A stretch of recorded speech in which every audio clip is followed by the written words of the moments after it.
안녕하세요. 토요미스테리 디바제시카입니다. 미국 텍사스주 레인즈 카운티에 살던 41살의 남성 테리 카페이. 그는 아내 페니와 함께 딸 하나의 아들 둘을 키우면서 행복한 가정을 꾸리고 있었습니다. 자녀들은 각각 사춘기 큰딸 에린, 그리고 13살 된 매튜와 막내 8살 타일러까지. 이 부부가 독실한 기독교 신자였는데요. 주변의 어려운 이웃을 그냥 지나치지 않는 것으로 유명했죠. 아이들도 부모의 이런 심성을 닮아서 평소에 예의가 바르고 아주 착했습니다. 특히나 남편 테리는 자신의 하나뿐인 딸에게 굉장히 각별했습니다. 태어났을 때부터 애지중지 키웠고 그 말 그대로 딸바보 아빠로 불리고 있었어요. 이렇게 단란했던 가정에 돌이키지 못할 비극이 찾아온 건 2008년 3월 1일입니다. 모두가 잠든 야심한 새벽. 부부와 세 자녀 모두 각자 방에서 잠에 들어있던 그때 아빠 테리가 문득 안방 침실 문이 열리는 소리에 눈을 뜨게 돼요. 뭐지? 이게 무슨 일인지 파악도 하기 전에 탕! 총성이 울렸죠. 침입자들이었습니다. 이들은 다짜고짜 총을 발사해요. 탕탕탕! 이 과정에서 테리는 등과 다리에 총 5발의 총격을 당하게 됐고요. 엄청난 고통에 막 피가 흘러나왔고요. 동시에 오른쪽 몸의 감각이 없어지는 것을 느낍니다. 하지만 그는 이렇게 의식을 잃어가는 와중에도 눈을 부릅뜨고 범인의 얼굴을 보려고 했었어요. 앞에는 2명의 남성이 서 있습니다. 한 명은 권총을 들고 있고 다른 한 명은 사무라이 검을 가지고 있어요. 자, 이 범인들이 아빠 테리를 사격한 직후 아내 페니를 향해 총을 쐈습니다. 근데 이때 총이 잘 작동하지 않아요. 그러니까 무리가 좀 잠깐 당황하더니 이번엔 막 사무라이 검을 휘두르기 시작합니다. 너무 끔찍하게도 아내 페니는 남편의 눈앞에서 숨을 거두고 말았죠. 범인들은 이 부부가 모두 사망했다고 생각했는지 침실을 빠져나갔고 이후 아이들이 있는 2층 방으로 향했습니다. 근데 위에 있던 애들은 아래층에서 나는 소란 때문에 이미 좀 잠에서 깬 상태였어요. 그래서 무슨 일인지 확인하려고 엄마 무슨 일 있어요? 이때 범인과 정면으로 맞닥뜨리고 말죠. 세 자녀 중 둘째였던 매튜가 본능적으로 자기보다 어린 이 동생 타일러를 보호하기 위해서 아이를 가리고 자기가 앞으로 나섭니다. 그런데 이때 매튜는 범인 중 한 명과 딱 눈이 마주치거든요. 낯설지 않아요. 그는 바로 누나 에린의 남자친구 찰리 윌킨슨이었던 겁니다. 이 찰리는 이전에 몇 번 집에 놀러 온 적이 있어요. 그래서 매튜도 그를 잘 알고 있죠.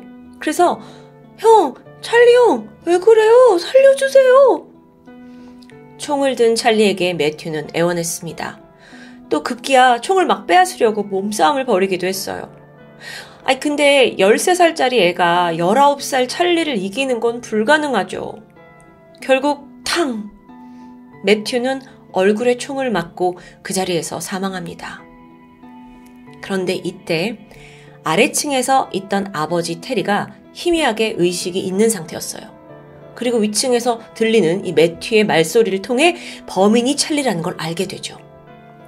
테리는 죽기 살기로 내 자식들을 지키기 위해 2층으로 가야 돼 합니다. 근데 지금 온몸에 피가 나고 있고 과다출혈이기 때문에 몸을 일으키는 것조차 쉽지 않아요. 그 사이 막내 타일러는 급히 도망쳐서 겨우 옷장에 숨게 됩니다. 근데 곧 발각되고 말죠. 8살밖에 되지 않은 이 꼬마 타일러를 범인들은 수차례 칼로 찔러 살해했습니다. 그렇게 참극이 다 끝나고 다 죽었지? 2인조는 증거를 인멸하기 위해 집안 곳곳에 기름을 뿌렸어요. 그리고 라이터를 떨어뜨렸죠. 한편 그 시각 테리는 간신히 기어서 안방에서 거실까지 나오는데 성공합니다. 보니까 이미 집안 곳곳에 불이 붙어버린 상태죠. 2층으로의 접근은 불가능했어요. 지금 사랑하는 아내가 눈앞에서 죽었고 2층에서는 생사를 모르는 아이들이 불에 타고 있을지도 모릅니다. 근데 아버지가 어떤 생각을 하냐면 나마저 여기서 죽으면 이건 범인을 잡을 기회가 없어질 수도 있잖아요. 그는 필사적으로 의식을 붙잡은 채 화장실로 기어갔고요. 거기에 있는 창문을 통해서 극적으로 집 밖으로 탈출하는 데 성공해요. 자, 이제 이웃에게 도움을 요청해야 합니다. 아버지는 약 450m 거리에 있는 이웃, 거기에 1시간에 거쳐서 기어갔어요. 겨우겨우요. 기적적으로 이웃집에 도착을 해서 도와주세요, 살려주세요. 깜짝 놀란 이웃이 경찰에 신고해줬고 테리는 그때까지도 다행히 의식이 있었습니다. 잠시 후에 경찰이 도착했는데 테리가 가까스로 말해요. 범인은 찰리입니다. 이 말을 남긴 후 그는 완전히 의식을 잃고 맙니다. 곧장 병원으로 옮겨져서 수술받고 생사의 고비를 여러 차례 넘겼는데 천만다행히도 생명을 지킬 수 있었습니다. 경찰들은 이 불에 타버린 집에서 아내 페니 그리고 둘째 아들 매튜의 시신을 발견합니다. 또 옷장에서 막내 타일러의 시신까지도 수습해요. 하지만 가족 중에 단 한 사람이 사라진 상태죠. 바로 큰딸 16살 에린입니다. 경찰은 그녀를 찾기 위해서 건물 잔해들을 다 수색했지만 그 어디에도 보이지 않는데요. 한편 아버지 테리의 증언을 들은 경찰은 즉각 용의자 찰리를 추적했습니다. 다행히도 범행이 일어난 지 불과 3시간 만에 찰리는 경찰에 연행됐어요. 빠르게 잡혔죠. 근데 얘가 범행 일체를 부인했어요. 저는 어젯밤에 술 취해서 완전 정신이 잃고 쓰러져서 깊게 잠들었어요. 이 말만 하는 겁니다. 왜냐? 찰리가 모르는 사실이 있죠. 바로 아버지 테리가 아직 살아있다는 겁니다. 지금 이 사건의 유일한 생존자이자 목격자인 거잖아요. 그는 의식을 회복하고 나서 다시 한번 경찰 조사에 임했고 그제서야 범인 찰리는 범행 사실을 모든 걸 체념하고 인정하게 돼요. 자, 그런데 그날 범인은 2명이었습니다. 곧이어 찰리의 친구 찰스 웨이드도 체포되었죠. 그 사이에 경찰은 추가 증거를 확보하기 위해서 이 찰리, 범인이 살고 있던 트레일러를 수색하게 되는데 그곳에서 예상치 못한 발견을 하게 됩니다. 그 집에서 사라졌던 테리의 첫째 딸 에린 카페이가 거기 있는 겁니다. 곤히 자고 있어요. 경찰들이 들이닥치니까 막 깨어났고요. 무슨 일이에요? 아직 막 상황이 파악이 되지 않는지 좀 멍한 모습인데요. 에린을 데리고 가서 신문을 했죠. 그랬더니 사건 당일 그녀는 2층 방에서 자고 있었어요. 그런데 이 소란스러운 분위기에 깨어보니까 사방에 막 불이 붙어서 연기가 자욱한 거예요. 이윽고 2 남성이 자기 방으로 들어왔는데 한 번에 그중 한 명이 자기 남자친구 찰리임을 알아챘죠. 근데 이때 찰리가 굉장히 강압적으로 말합니다. 너 살고 싶으면 나 따라와. 협박한 거예요. 그래서 이후에 찰리가 어떤 약을 줘서 그걸 먹었는데 자기가 정신을 잃었고 아무것도 기억하지 못하는데 자긴 지금 찰리의 트레일러에 와 있다는 주장. 이게 과연 사실일까요? 그녀의 증언을 들은 경찰들은 일단 에린에게 독성 검사를 진행합니다. 무슨 약을 먹고 정신을 잃었다고 했으니까요. 하지만 이상해요. 몸에서 어떤 약물도 검출되지 않는 겁니다. 여기에 더해 경찰들은 또 다른 수상한 사실을 알아챘죠. 에린이 분명 집에서 자다가 화재를 인지했고 이후 찰리가 협박해서 여기로 온 거잖아요. 근데 발견 당시 에린에게서는 연기 냄새가 전혀 나지 않았습니다. 아니, 연기가 자욱한 방에 누워 있었다면 분명 머리나 옷에서 냄새가 나야 하는 게 당연하죠. 자, 그렇다면 이거 에린이 거짓말을 하고 있다는 건데요. 하지만 현재로서 그녀는 엄밀히 피해자 신분입니다. 그렇기에 좀 더 확실한 조사가 필요했어요. 이때 경찰은 에린의 통화 기록을 조회하게 되죠. 그 결과 사건이 있기 직전 에린과 찰리가 여러 차례 통화를 나눈 기록이 나오게 됩니다. 보니까 사건 전날 밤 11시 46분부터 12시 48분까지 거의 1시간 정도 동안 에린이 찰리에게 무려 6차례나 전화를 걸었어요. 또한 사건이 발생하기 직전인 새벽 1시 30분부터 2시 정도 요 사이에 7번이나 통화를 했고요. 자, 이걸 통해 에린과 찰리 사이에 모종의 뭔가 스토리가 있었을 거다라는 의심이 생기죠. 거기에 더해 이미 체포된 찰리 역시 충격적인 증언을 합니다. 사실 이 모든 범행을 큰딸 에린이 계획하고 지시했다는 거예요. 자, 경찰이 다시 에린한테 가서 물었죠. 당신이 주범입니까? 근데 여기서 에린이 예상치 못한 답을 해요. 제가 범행에 관련된 건 맞아요. 근데 이 모든 건 제 남자친구 찰리가 주도한 거고요. 저는 그저 가스라이팅을 당한 것 같아요. 도대체 이들 사이에 무슨 일이 있었던 걸까요? 그리고 누가 거짓말을 하는 걸까요? 일단 시간은 1년 전인 2007년으로 거슬러 올라갑니다. 에린과 찰리, 이 두 사람은 에린이 아르바이트를 하던 패스트푸드점에서 점원과 손님으로 처음 만나게 됐습니다. 찰리가 에린한테 한눈에 반했고 곧이어 연인관계로 발전했죠. 근데 또 얼마 지나지 않아서 찰리가 에린에게 청혼까지 하게 돼요. 그만큼 진지한 관계로 발전한 거죠. 자연스레 에린의 집에도 자주 방문을 했는데 그 당시 에린의 부모는 딸의 남자친구 환영했습니다. 하지만 딸이 청혼을 받았다는 건 좀 받아들이기 어려워요. 에린은 겨우 15살 정도였으니까요. 그러던 중 부부는 우연히 딸의 남자친구 찰리의 SNS를 보게 돼요. 근데 보니까 생각과 달리 이 아이가 좀 예전부터 문란한 사생활을 즐기는 것 같은 게 풍겼죠. 그러니까 좀 이거 위험한데? 라는 생각이 든 겁니다.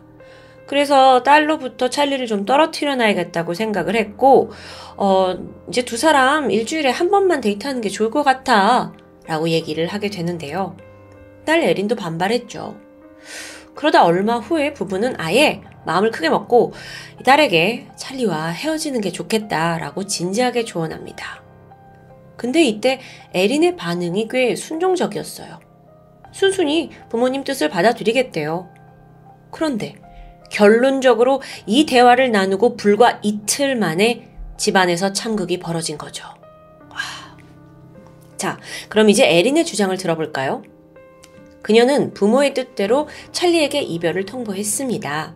하지만 찰리가 반대했대요. 그러면서 우리는 결혼할 사이잖아. 그러니까 이 고난을 같이 헤쳐나가자. 영원히 함께하려면 니네 가족을 죽일 수밖에 없는 거야. 이걸 듣고 에린도 처음에는 말이 안 된다 생각했지만 계속된 찰리의 세뇌에 어느 순간 자기도 가족을 죽이는데 동참하고 말았다는 겁니다. 자, 그런데 이번엔 찰리의 이야기를 들어볼게요. 에린과 완전히 정반대의 진술을 하죠. 이 모든 걸 계획한 건 에린입니다. 라고 말해요. 찰리는 사실 그녀와 사귀는 동안 에린이 심각한 가정폭력에 시달린다고 믿고 있었어요. 특히나 어머니에게 시시때때로 학대를 당하고 있다고 그녀가 말했었죠. 추 전문가들이 에린을 상담했는데 그녀가 가족들로부터 학대를 받은 정황은 전혀 없습니다. 그냥 자기가 만들어낸 얘기예요. 하지만 이걸 듣게 된 남자친구는 계속 고통을 받고 있는 여자친구를 지켜야 한다는 사명감이 생기죠. 그래서 평소 주변 친구들한테도 이렇게 털어놨대요. 에린의 부모님이 내 여자친구를 너무 괴롭게 해. 내가 뭘 해줄 수 있을까? 근데 이때 오히려 친구들은 야, 너 너무 에린 말만 믿는 거 아니야? 이렇게 조언을 하기도 했죠. 아무래도 이 친구들도 옆에서 에린을 보면서 좀 느낀 점이 있었던 것 같습니다. 그런 와중에 에린의 부모가 너네 두 사람 이제 헤어져라 라고 해서 헤어진다고 하니 상황이 점점 악화되기 시작했어요. 이때 에린은 찰리에게 우리 부모를 죽이는 게 어때? 라고 부추겼습니다. 실제로 찰리의 학교 친구 역시 에린이 찰리한테 우리 부모님 죽여줘 라고 말하는 걸 들었대요. 그렇게 사건 전날 밤 에린이 찰리한테 6번이나 전화를 했잖아요. 그때도 모두 살인을 재촉하는 내용이었습니다. 야, 네가 안 죽이면 우린 헤어져야 되고 난 계속 학대 속에서 살아야 하잖아. 남자친구 찰리는 지금 사람을 죽이는 게 그렇게 쉬운 문제입니까? 그래서 그러지 말고 차라리 우리가 아이를 갖자. 그래서 결혼 허락을 받아내는 게 어떠냐라고 제안합니다. 근데 에린은 아주 단호했어요. 아마 우리 부모가 그 아이까지 지워버릴걸? 이래요. 이렇게 극단적으로 치다드니까 찰리는 결국 에린의 소원을 들어주기로 한 거죠. 그런데 여기서 부모만 죽이는 게 아니래요. 온 가족을 죽여야 한대요. 찰리는 자신의 친한 친구에게 다가가서 같이 범행을 해주면 약 200만 원 정도 내가 너한테 줄게 라면서 살인을 공모하기 시작했습니다. 그렇게 사건 당일 찰리와 그의 친구 찰스, 그리고 또 여기에 찰스의 여자친구 보비까지 모두 함께 차를 타고 에린의 집으로 향하게 됐어요. 자정쯤에 집에 도착을 했죠. 근데 보니까 에린이 이미 집을 빠져나와서 세 사람과 합류합니다. 그리고 이후 1시간 정도 동안 앞으로 어떻게 가족들을 몰살할지 범행을 상의했어요. 근데 이게 당시에 찰리는 두려웠어요. 왜냐하면 찰리도 19살밖에 안 된 아이니까요. 그래서 마지막까지도 이러지 말고 그냥 우리끼리 도망가자 라고 설득했지만 소용없습니다. 에린이 너무 확고해요. 에린이 부모 외에 자기 동생들까지 죽여야 한다라는 이유가 뭐였는 줄 아세요? 목격자가 없어야 하니까 그렇대요. 어쩜 이래요.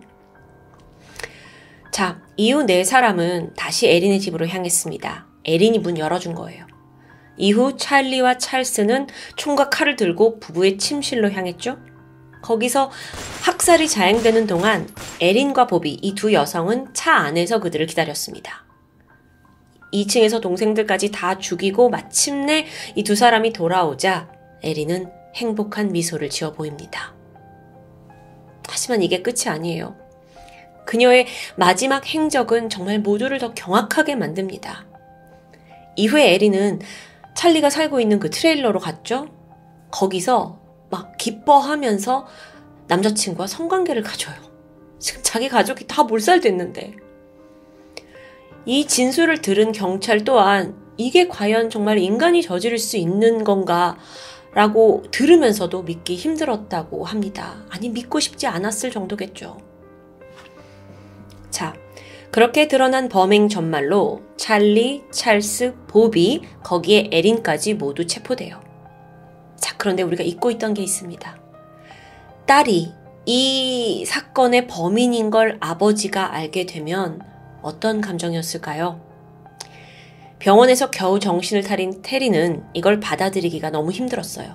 그래서 끝까지 우리 딸이 아닐 텐데요. 아닐 거예요. 그렇게 믿었었죠. 하지만 마지막 기대마저 결국 무참히 무너집니다.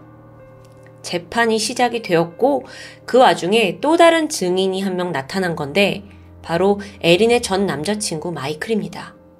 그는 에린이 자기랑 사귈 때도 가족을 죽여달라고 요청했다라는 걸 법정에서 밝히게 되죠.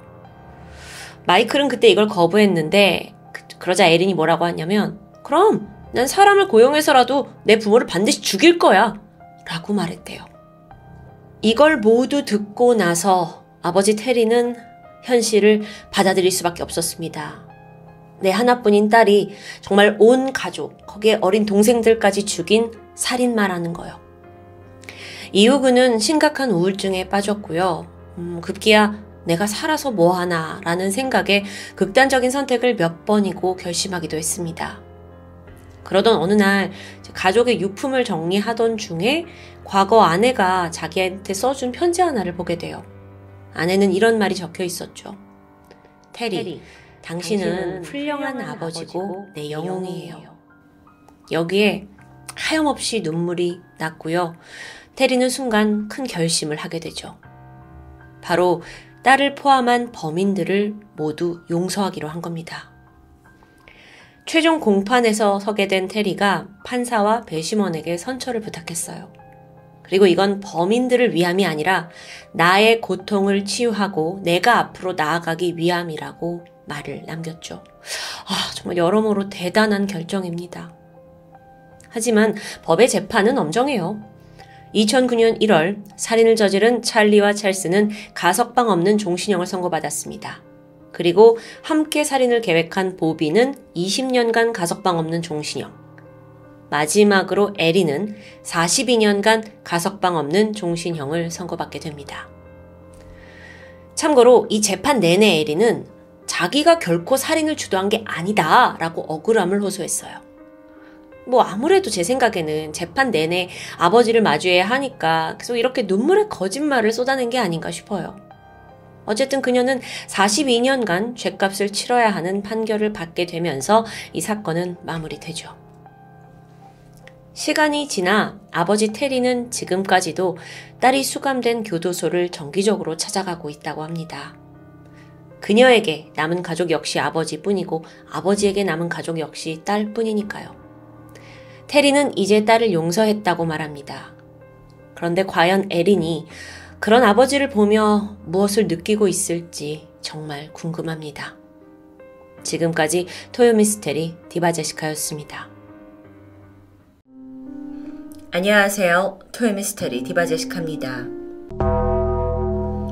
캐나다 토론토 911에 지난 2010년 11월 8일 밤 11시 한 통의 신고 전화가 걸려옵니다. 집에 강도가 들었다는 다급한 목소리의 20대 여성이었는데 자신은 2층 계단 난간에 묶여있다며 도움을 요청했죠. 그때 남겨진 음성 기록 함께 들어보시겠습니다.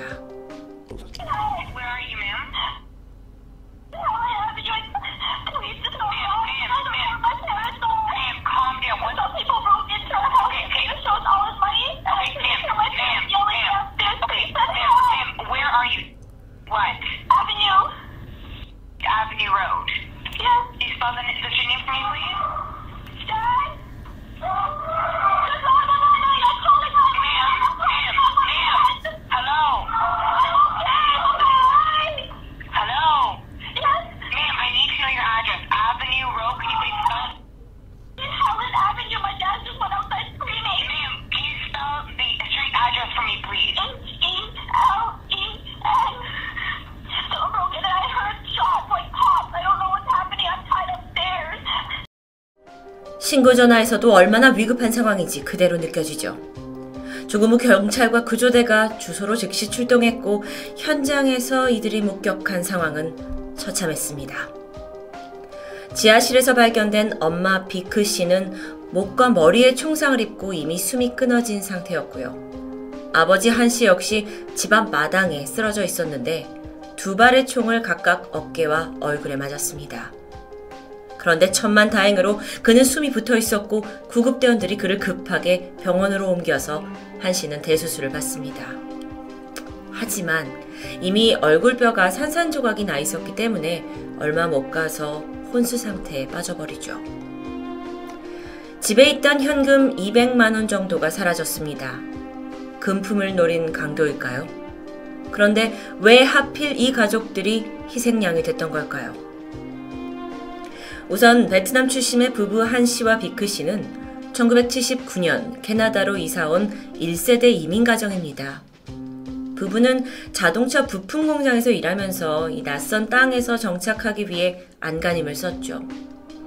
그러던 중 1986년 딸 제니퍼가 태어났고 89년 아들 펠릭스를 얻게 됩니다. 4명의 가족은 정말 모두를 지지하기 위해 악착같이 돈을 벌었고 마침내 2004년 캐나다 토론토 북동부에 있는 마캄이라는 도시로 이사를 오게 되죠. 여긴 명문고가 여럿 있을 만큼 교육 수준이 높은 동네였습니다. 한 씨와 비크 씨는 이곳에서도 꽤 손꼽히는 수준 높은 주택에 거주하고 있었죠. 안정적인 생활에다 부부는 고급차를 운전했고 자녀들에 대한 특히 교육에 대한 지원도 아끼지 않았습니다. 딸 제니퍼는 4살 때부터 피아노와 피겨스케이팅 같은 여러 레슨을 받았는데 특히나 이 피겨 선수로 활약할 만큼 뛰어난 실력을 갖추고 있었습니다. 하지만 안타깝게도 무릎 부상으로 인해 꿈을 포기해야 했죠. 그런 불행도 잠시 제니퍼는 늘 학교에서 좋은 성적표를 받아왔습니다. 고등학교를 졸업한 뒤에 캐나다 명문 중 하나인 라이어슨 대학에 합격하기도 해요.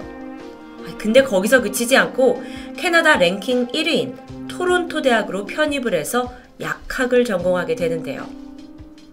부유한 삶에 앞길이 창창한 아이들까지 부부는 모든 꿈을 이룬 것 같았습니다. 그러다 갑작스러운 강도 침입으로 엄마는 사망했고 아빠는 혼수 상태. 다행히 이 시각 아들은 학교에 있어서 비극을 피할 수 있었다고 하는데요. 그나마 다행인 건 유일한 생존자이자 911에 신고 전화를 건 딸 제니퍼 팡은 다친 곳 없이 무사했다는 점이었죠. 경찰 발견 당시 그녀는 2층 계단 난간에 팔이 묶여 있었습니다. 팔이 좀 아픈 거 외에 별다른 외상은 없었는데요. 그런데 사건을 조사하던 수사관들은 참 어딘가 미심쩍은 기분을 지울 수가 없었습니다. 제니퍼가 살아남은 건 불행 중 다행이지만 왜 강도들이 그녀만 살려둔 걸까라는 의문이 들었던 겁니다. 게다가 팔이 난간에 고정된 상태에서 어떻게 911에 전화를 할 수 있었는지도 수상했죠. 사건 직후 제니퍼는 혼수 상태가 된 아버지 곁을 약 3시간 정도 지키다가 바로 경찰서로 옮겨져서 몇 가지 질문을 받게 되는데요. 현장에 있던 유일한 사람이었기 때문에 무슨 일이 있었는지 경찰한테 진술을 해야 되는 당연한 절차였습니다. 그런데 여기서 보인 제니퍼의 행동은 어딘가 이상한데요. 영상으로 확인하시죠. To just a state of I need to mechanically show how I can get access to my phone, okay? Because that's obviously very relevant. We know you made the phone call, but questions are going to obviously raise is that if my hands are bound and I'm against the railing, how do I talk to a 911 operator? 어떻게? Okay, so clinically, this is now a clinical demonstration. Just stand up, focus in on how you did it. 그때 한 걸 그대로 보여줘. 물 한 잔을 마시네요. And I want you to stick that in your waistband as an example. Okay, so take your sweater off because this will be a very smooth, very quick thing. It's a one-time demonstration. I'm not going to ask you to repeat it. The two critical parts of this demonstration are where Jennifer states she was tied and the movement of her arms as she takes her phone out of her pocket. The investigator is hoping the mechanics of the two components would be illogical and contradict each other. I tied my upper arm. 손을 묶여진 상태에서. Yes. But my hands were bound together. So your hands bound together, and this is the arm that's the strings wrapped around against the banister? 여기도 Okay, 묶여 so now 있었어요. how can you get to the 팔이 뒤로 phone? 이렇게 돼 있었죠. And how do you make the phone call? 어떻게 전화를 했니? 어딘가 이상합니다. 수상한 점이 느껴지는데요. 좀 더 보시죠. 911. And do you talk down like that? Yes, I'm yelling at the phone like this. And how can you hear? I turned the volume on max. Yes? So that's exactly the way that you're talking to her against the railing. Okay, that's good enough. Sit down. 우선 손이 뒤로 묶인 채 핸드폰을 들었다는 자세가 뭔가 앞뒤가 맞지 않습니다. 무엇보다 제니퍼는 핸드폰과 거리를 둔 채 볼륨을 최대로 두고 911과 통화했다고 진술했죠. 그런데 맨 처음 들었던 녹취록은 마치 휴대폰이 얼굴에 바로 있는 것처럼 선명했었는데요. 이후 조사는 계속됩니다. 제니퍼는 엄마가 총을 맞던 상황을 진술했는데 감정이 너무도 복받쳤는지 눈물을 보였고 수사관은 그녀에게 휴지를 건넸죠. 그런데 웬일인지 휴지가 젖는 것 같지 않았습니다. 이후 그녀는 그저 고개를 푹 숙인 채 진술을 이어갔습니다. 근데 얘기를 하다 보니까 집에서 총소리를 들었다는 시점과 아버지가 소리치는 걸 들었다는 시점, 이 모든 것들이 매우 애매하게 진술되고 있었는데요. 의심스러운 건 계속됩니다. 이후에 이루어진 어머니의 장례식에서 제니퍼는 내내 눈물을 한 방울도 흘리지 않았습니다. 너무도 갑작스러운 엄마의 죽음인데도 불구하고 딸은 너무나 침착해 보였죠. 현장 조사 결과 이 내부에 누군가 억지로 들어온 흔적이 전혀 보이질 않으면서 강도 사건을 제외하고 수사망은 점점 제니퍼 쪽으로 좁혀가고 있습니다. 경찰은 또 한 번 그녀에게 신문을 시도하는데요. 작은 방에서 몇 시간 동안 진행된 이 신문에서 제니퍼의 과거 이야기, 부모와의 관계, 그리고 우리가 몰랐던 남자친구의 존재마저 모두 끌어내집니다. 경찰은 사건의 내막과 진실을 알고자 했던 거죠. 그리고 견디다 못한 제니퍼가 결국 고백하게 되는데 사실 집에 침입한 사람은 자신이 고용한 청부업자들이고 그들이 죽여야 할 인물은 바로 자신이었다는데요. 더 이상 살고 싶지 않아서 나를 죽여달라라고 살인 청부를 했는데 실수로 부모를 쏴버렸다는, 즉 그녀는 분명 이 사건에 관여된 사람이라는 뜻입니다. 하지만 경찰들은 이미 뒷조사를 통해서 제니퍼가 자신의 인생을 송두리째 속이고 살아온 사람이라는 걸 알고 있었죠. 압박 질문이 계속되었고 마침내 제니퍼는 끔찍한 전말을 털어놓습니다. 네, 제가 직접 부모의 살인을 청부했어요. 그런데 이때쯤 혼수 상태에 빠졌던 아버지 한 씨가 극적으로 깨어나게 돼요. 머리에 총알이 박힌 상태였는데 이걸 아예 빼낼 수조차 없어서 혹시 깨어나더라도 정신이 온전치 않을 거라고 예상했던 것과는 달리 그는 깨어나서 그날의 모든 것을 기억하고 있었습니다. 자, 그럼 우선 제니퍼의 과거에 대해서 좀 이야기해 볼까요? 제니퍼는 부모가 생각했던 것만큼 항상 A를 받는 성적이 월등했던 아이는 사실 아니었습니다. 기대가 너무 컸기 때문에 언제부턴가 제니퍼가 성적표를 위조했던 거고 그걸 보고 부모는 안도하면서 기뻐했던 거죠. 부모님이 굉장히 엄격했기 때문에 제니퍼는 고등학생들이 흔히 즐기는 데이트, 파티 같은 건 꿈도 꾸지 못했다고 합니다. 엄마가 매일 고등학교에 딸을 데리러 왔을 정도니까요. 하지만 그러던 중 제니퍼에게 은밀한 남자친구가 생기는데요. 중국 필리핀계 혼혈인 다니엘 웡. 두 사람은 우연히 공연장에서 만났고 제니퍼는 부모님 몰래 다니엘과 교제하면서 상당히 정신적으로 그에게 의지하게 됩니다. 그런데 안타까운 점은 다니엘이 그녀에게 그렇게 좋은 영향을 주는 남친이 아니었다는 거죠. 그는 마약 거래를 일삼는 불량 학생이었습니다. 제니퍼가 라이슨 대학에 수시로 합격한 건 사실입니다. 그런데 불행하게도 고등학교 마지막 학기 때 한 과목을 낙제하게 되면서 수시 합격이 취소돼 버려요. 그렇게 대학 입학의 꿈이 무너지죠. 하지만 제니퍼는 이걸 부모에게 알리지 않았습니다. 그리고 이때부터 가짜 대학생 생활을 시작하는데 고등학교 졸업식 그리고 대학교 입학식은 교묘한 핑계를 대면서 부모님이 학교에 방문하는 걸 겨우 막아내게 되죠. 가짜 대학 생활은 생각보다 쉬웠습니다. 대학교 교재 중고로 사가지고 들고 다녔고 엄마 학교 다녀올게요 하고 집을 나섰지만 식당에서 알바를 하거나 피아노를 가르치면서 돈을 벌었습니다. 그런 제니퍼의 이중 생활은 여기에서 그치지 않았죠. 자기가 장학금을 받은 것처럼 서류를 위조했고요. 심지어 2년 후엔 토론토 최고의 대학 약학과로 편입을 하게 됐다고까지 거짓말합니다. 이때 토론토 대학은 제니퍼네 집과 꽤 멀었기 때문에 부모는 딸의 독립을 허락할 수밖에 없었는데 드디어 자유를 얻은 제니퍼는 이때부터 오랜 기간 사귀어온 다니엘과 동거를 시작하게 되죠. 이 거짓말은 언제 끝이 날까요?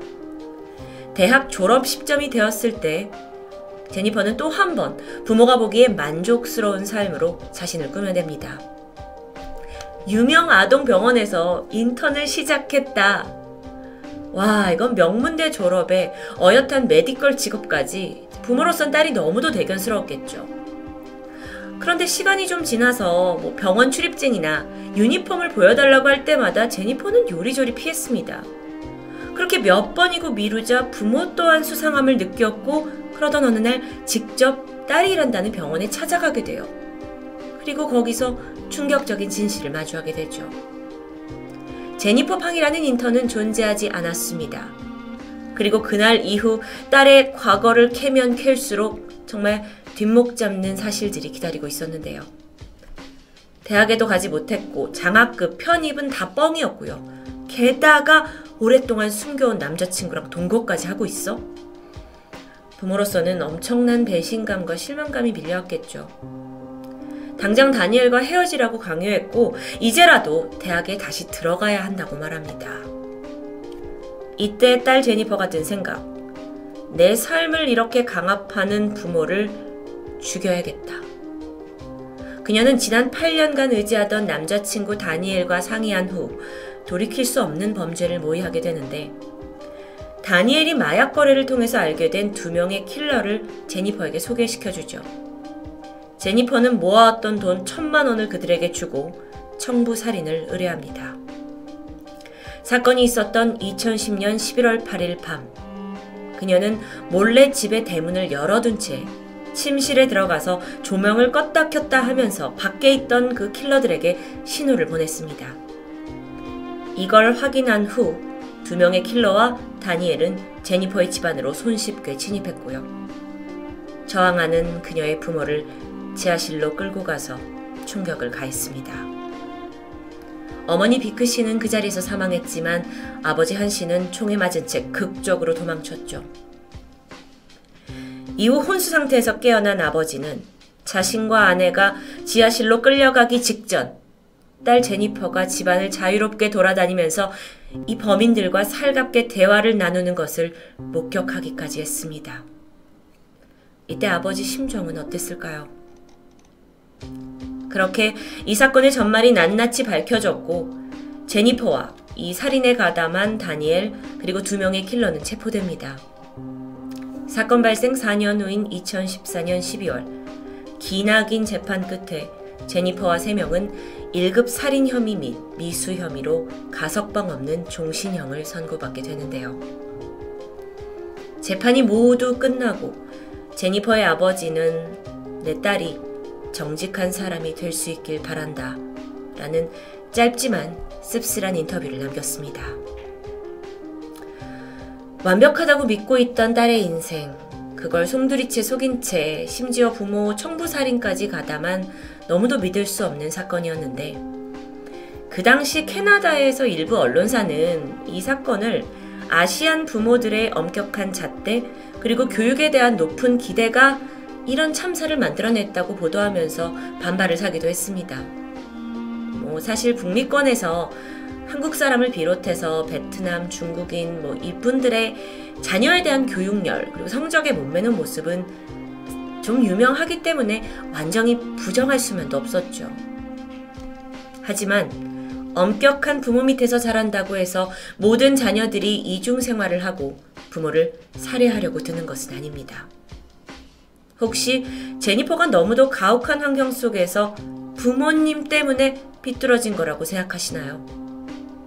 저는 제니퍼가 자신의 욕심과 그리고 왜곡된 가치관으로 자신뿐만 아니라 부모의 삶까지 파괴한 잔혹한 범죄자라고 느껴집니다. 토요미스테리 디바제시카였습니다.